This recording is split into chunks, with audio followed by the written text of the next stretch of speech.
UP में अभी आप देख रहे हैं कि बनारस से लेके प्रयागराज तक बिल्कुल एक तरह से हाहाकार मचा हुआ है। जो लोग धर्म के नाम पे सत्ता में आए हैं, वो धर्म के लोगों से ही उनकी लड़ाई चल रही है। और सर जिस तरह से शंकराचार्य बिल्कुल रूठे बैठे हुए धरने पे बैठ गए हैं और उन्होंने ये आरोप लगाया है कि रिसेंट में उन्होंने जो कुंभ को लेकर बयान दिए थे, मुख्यमंत्री उन बयानों से नाराज है, इसलिए उनसे बदला लिया जा रहा है। बुझता हुआ चिराग फड़फड़ाता तेज है। ये बुझते हुए चिराग की तरह सत्ता है जो फड़फड़ा रही है। सर असदुद्दीन ओवैसी ने बिहार में इंडिया गठबंधन को काफ़ी नुकसान किया, 5 सीटें जीती, कई सीटों पर इंडिया गठबंधन की हार की वजह बने। महाराष्ट्र चुनाव में भी उनकी कई सीटें आई हैं और कई सीटें उन्होंने इंडिया गठबंधन को हरवा दिया। तो क्या लगता है यूपी में भी कोई थ्रेट है असदुद्दीन ओवैसी? आप ओम प्रकाश राजभर जी ने एक सेना बनाई है आरएसएस, और उन्होंने कल पहले तो कहते थे पीला गमछा देते थे, अब पीली लाठी दी है कि ये लाठी लेके घूमो। तो मतलब आपके नेता हैं, लैपटॉप देते थे, टैबलेट देते थे, और वो लाठी दे रहे हैं। तो मुझे अब डर लग रहा है कि किसी दिन उसी लाठी से जो पीला गमछा वालों के साथ पुलिस ने किया, उसी लाठी का इस्तेमाल उन्हीं के लोगों पर न कर दे। समाजवादी पार्टी के सांसद राजीव राय जी हमारे साथ हैं, इस वक्त लखनऊ में आए हुए हैं और कुछ जरूरी मुद्दों पर बात करते हैं। सर आज समाजवादी पार्टी के सांसदों की अखिलेश जी ने बैठक बुलाई है, तो पूरे देश की नज़र लगी हुई है, क्या कुछ होने वाला है इस बैठक में? किस तरह की बैठक है ये? निश्चित रूप से अब चुनाव के 1 साल रह गए हैं, चुनाव पर चर्चा होगी, सांसदों की राय ली जाएगी, राष्ट्रीय अध्यक्ष जी अपना दिशा निर्देश देंगे। जो भारतीय जनता पार्टी झूठ, धोखे और जुमलों का माहौल से देश का सत्यानाश कर रही है, इसको कैसे काउंटर किया जाए, इनके झूठ को कैसे पर्दाफाश किया जाए, जनता को सच कैसे समझाया जाए, ये सब चर्चा होगी। बाकी तो जब चर्चा के बाद ही समझ में आएगा कि क्या क्या समझ बातें हुई वहाँ। सर यूपी में अभी आप देख रहे हैं कि बनारस से लेके प्रयागराज तक बिल्कुल एक तरह से हाहाकार मचा हुआ है। जो लोग धर्म के नाम पे सत्ता में आए हैं, वो धर्म के लोगों से ही उनकी लड़ाई चल रही है। ये साबित कर दिया कि धर्म उनके लिए सत्ता पाने का एक धंधा था, साधन था।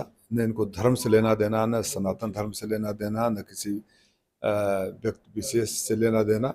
ये सत्ता के अहंकार में इनका असली नंगा नाच जो शुरू हुआ है, चाहे अहिल्याबाई की मूर्ति तोड़ना हो या शंकराचार्य को अपमानित करना और उनके शिष्यों को घसीट कर मारने पीटने का वीडियो वायरल जो हो रहा है, चोटी पकड़ के घसीटा गया चोटी है। पकड़े घसीट रहे हैं। और ये अपने को संत बोलते हैं, ये अपने को संत बोलते हैं और चोटी पकड़ के घसीटवाते हैं। तो ये असली इनका क्रूर चेहरा है जो जनता के सामने आ रहा है। जब पाप का घड़ा भर जाता है तो अपने आप फुट के बाहर आने लगता है। इसलिए इन लोगों के पापों का घड़ा, झूठ का घड़ा, धोखे का घड़ा, नफरत का घड़ा भर चुका है। अब लाख कोशिशों के बाद इनका असली चेहरा बार बार उभर कर आ जाता है। लेकिन सर बनारस में जो वीडियो आया, आपके राष्ट्रीय अध्यक्ष ने भी उनको शेयर किया कि बनारस में मंदिर तोड़े जा रहे हैं, ऐसे आरोप लगाए हैं और मूर्तियां तोड़ी गई हैं। वो कह रहे हैं कि वो एआई वीडियो है, एआई जनरेटेड है, और उस पर बाद 8 लोगों पर, 2 सांसदों पर भी एफआईआर हो गई। अगर ये जोगी मन से भी होते तो सबसे पहला काम किए होते कि जो झूठ और सांसदों को और विपक्ष के नेताओं को और फर्जीवाड़ा करवाने की कोशिश कर रहे हैं, सबसे पहले उन सारे लोगों को बर्खास्त कर देना चाहिए, कठोर कार्रवाई करना चाहिए। तो लोगों में शायद ये संदेश जाता कि जोगी जी नहीं चाहते थे। लेकिन वो जो मैं थोड़ी देर पहले बोला कि सच ये है कि इनका अहंकार में बाहर आ रहा है। ये जितना झूठ बोलने की कोशिश कर रहे हैं, ये आई जनरेटेड है, वहाँ साक्षात दिख रहा है, लोग खड़े हैं, वहाँ के लोग बोल रहे हैं। और आप लखनऊ के एसी कमरे से बैठकर आप एफआईआर करवा रहे हैं। सत्ता परमानेंट नहीं रहता है। और सर जिस तरह से शंकराचार्य बिल्कुल रूठे बैठे हुए धरने पे बैठ गए हैं और उन्होंने ये आरोप लगाया है कि रिसेंट में उन्होंने जो कुंभ को लेकर बयान दिए थे, मुख्यमंत्री उन बयानों से नाराज है, इसलिए उनसे बदला लिया जा रहा है।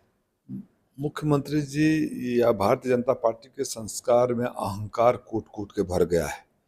जो सत्ता का शीर्ष पर होता है, देखिए माननीय अखिलेश जी मुख्यमंत्री थे तो कैसे चैनल चलाते थे। उनका फोटो गुंडा, जंगल और नीचे लग जाता था। किसी चैनल की हिम्मत है कि दिखा दे गुंडा राज है, जंगल राज है? क्योंकि अहंकार से, उनके सत्ता के क्रोध से, उनके सत्ता के घमंड में जो वो खुराफात करते हैं, जो अत्याचार करते हैं, उसे लोग डरे हुए हैं। और जब ये डरे हुए लोग का गुस्सा फूट कर बाहर आएगा, हो सकता है कि मीडिया के कुछ साथियों को अपने पापी पेट का सवाल हो, लेकिन आम जनता की कोई मजबूरी नहीं हो सकती। और मैं पुनः आगाह कर रहा हूँ, अगर मीडिया के साथी सच के साथ नहीं खड़े हुए तो उनके खिलाफ भी जनता खड़ी हो जाएगी, मन में आक्रोश हो जाएगा, मैं भड़का सर लेगा। कैसे खड़े हों? नौकरी चली जाएगी, एफआईआर हो जाएगी तो मतलब कितने लोगों को नौकरी देंगे? देखिए, हिटलर भी ऐसा ही सोचता था। हिटलर भी जब परेड करता था, भाषण देता था, तो उसको सोचता था कि हमारे सामने तो तिनका भी नहीं खड़ा हो सकता। मुसोलिनी भी ऐसा ही सोचता था। देश के तमाम तानाशाह ऐसे ही सोचते थे दुनिया के। तो ये हर चीज़ एक्सपायरी डेट के साथ आता है। अ, लोगों को ये इसी देश की मैं तो और क्या बात करूं। 71 में पाकिस्तान को तोड़ने के बाद किसी ने कल्पना नहीं किया था कि इंदिरा गांधी को और 75 तक इमरजेंसी लगानी पड़ेगी, 77 में चली जाएगी। 77 में जब जनता पार्टी की सरकार आया तो बोला आज़ादी के 30 साल बाद पहली असली आज़ादी आई। 80 तक कोलैप्स हो गया। लेकिन फिर तब तो चुनाव सर बैलेट से हुए थे ना? ठीक है, बैलेट से हुए थे, तब चुनाव का माहौल कुछ और था। और अभी इंडिया साइनिंग, इन्हीं के राज में इंडिया साइनिंग हो रहा था ना, चुनाव पहले करा लिए। क्यों चुनाव पहले करा लिए थे अटल जी? क्योंकि इंडिया साइनिंग लग रहा था उनको। तो जो आत्ममुग्ध लोग हैं, ये आत्ममुग्ध और अहंकार का ऐसा मिश्रण है कि जब ये बर्बाद करता है, लेकिन अफसोस ये होगा कि तब तक देश को भी और समाज को भी बहुत नुकसान पहुंचा चुका होगा जब तक इनकी विदाई होगी। इसलिए जागो मेरे प्रदेश के लोगों, जागो मेरे देश के लोगों, आने वाली पीढ़ियों के बारे में सोचो और इनके असली चेहरे को पहचान कर वक्त के साथ खड़े हो, न्याय के साथ खड़े हो और आने वाले भविष्य को देखते हुए अपनी अपनी जो भीतर की इच्छा है उसको बाहर निकालो। सर आपके ललकारने में लोग एफआईआर करवा ले अपने ऊपर। एफआईआर तो मेरे ऊपर भी है। जिंदगी में मैंने कभी किसी के साथ कुछ नहीं किया। तो अब एफआईआर से डर, अगर एफआईआर से डरे होते लोग तो देश तो आज़ाद भी नहीं हुआ होता। खाली इतना याद कर लेना, जिस देश के, अफसोस तो यह है ना, जिस देश के लोग गोली से नहीं डरे, फांसी से नहीं डरे, काला पानी से नहीं डरे, आजीवन कारावास से नहीं डरे, उस देश के नौजवान फेसबुक और ट्विटर की दुनिया में एफआईआर से अगर डरेंगे, तो फिर अगर हम गर्व से अपने पूर्वजों का नाम लेते हैं तो दुख के साथ कहूंगा कि कोई हमारा नाम लेने वाला नहीं होगा। सर आपने कहा है कि हर बड़ी चीज़ की एक्सपायरी डेट होती है, तो क्या लग रहा है कि बीजेपी की जो 10 साल की सत्ता है 2027 में उसकी एक्सपायरी डेट है? बुझता हुआ चिराग फड़फड़ाता तेज है। ये बुझते हुए चिराग की तरह सत्ता है जो फड़फड़ा रही है और फड़फड़ाने में अपना असली चेहरा भी दिखा रही है। सर असदुद्दीन ओवैसी ने बिहार में इंडिया गठबंधन को काफ़ी नुकसान किया, 5 सीटें जीती, कई सीटों पर इंडिया गठबंधन की हार की वजह बने। महाराष्ट्र चुनाव में भी उनकी कई सीटें आई हैं और कई सीटें उन्होंने इंडिया गठबंधन को हरवा दिया। तो क्या लगता है यूपी में भी कोई थ्रेट है असदुद्दीन ओवैसी? आप थोड़ी देर पहले बोल रहे थे कि कोई कुछ बोलेगा तो एफआईआर हो जाएगा। असदुद्दीन ओवैसी के ऊपर कुछ एफआईआर हुआ आज तक? हुआ? उनके भाई ने बोला था 15 मिनट में ये कर देंगे, 15 मिनट दे दोगे।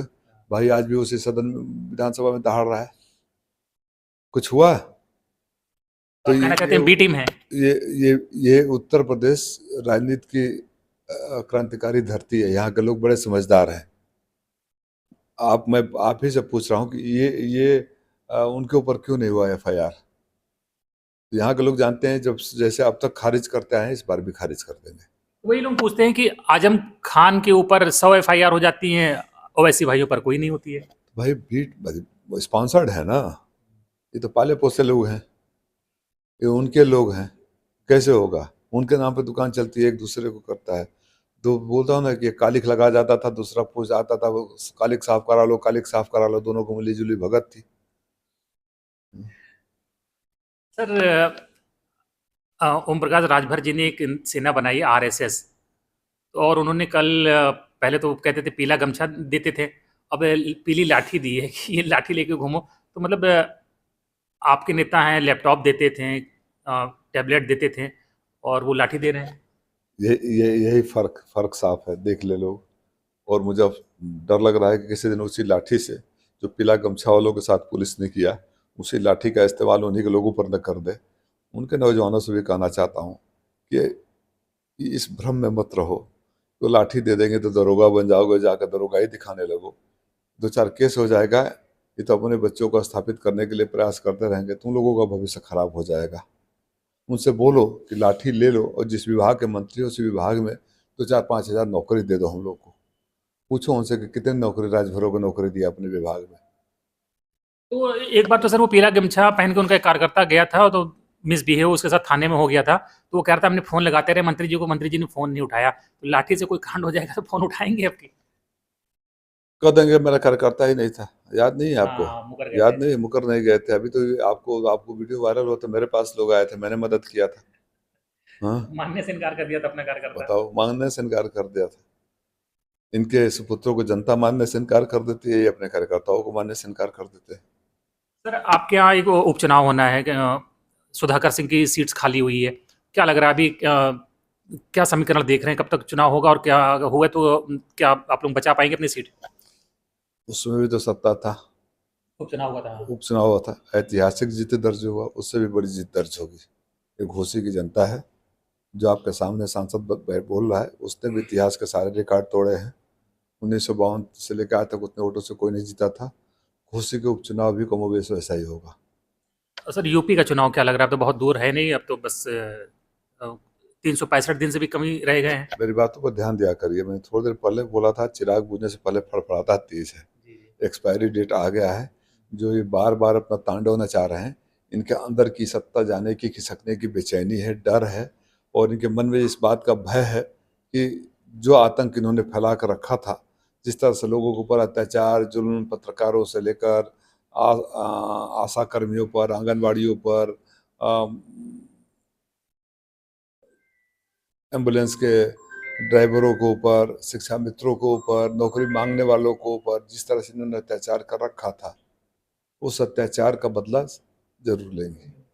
बिल्कुल। तो राजीव राय जी का साफ कहना है कि 27 में जनता जो है वो सरकार से बदला लेगी। बाकी आप क्या कुछ सोचते हैं राजीव राय जी की तमाम बातों पर? कमेंट बॉक्स में जरूर बताएं। धन्यवाद।